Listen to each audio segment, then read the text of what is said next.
Meu nome é Milena, sou da turma de Geral Química e em 02860.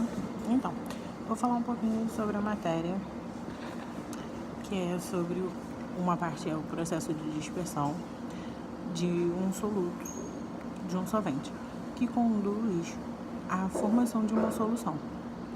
Mas também tem que considerar o que acontece em nível molecular, quando uma substância se dissolve em outra, com foco em espécie no papel das forças moleculares, formando assim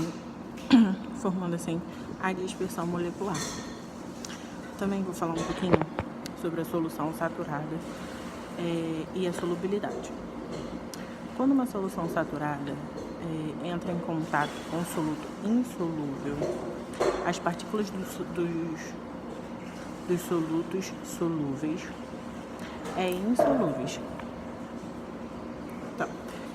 insolúveis encontra-se em equilíbrio e também depende da quantidade de soluto em uma solução saturada, que define a solubilidade do soluto, a proporção na qual um determinado soluto se dissolve em determinado solvente. Também vou falar sobre os fatores que afetam a solubilidade.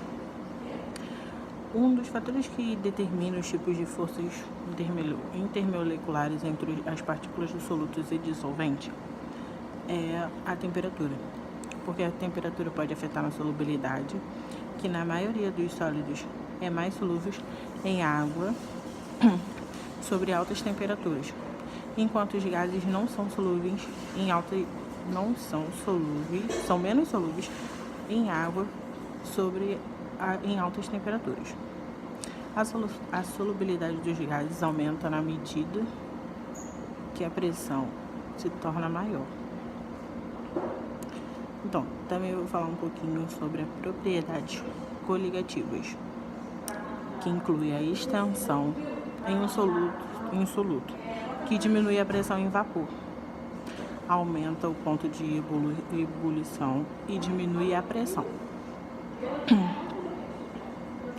Aumentando o ponto de ebulição e diminuindo o ponto de ebulição, o ponto de congelamento do solvente se torna muito mais fácil. Também eu vou falar um pouquinho dos coloides. Coloides são misturas que não são soluções verdadeiras, ou na verdade não são soluções, mas que consiste em uma fase bem semelhante às soluções. A fase dispersa dos coloides tem como as partículas maiores do que os tamanhos moleculares típicos, ou seja, os coloides são partículas muito maiores do que as soluções verdadeiras. Bom, tentei resumir um pouquinho sobre o capítulo 13 do livro de Química Geral que foi citado, e a resolução do trabalho está logo depois desse vídeo.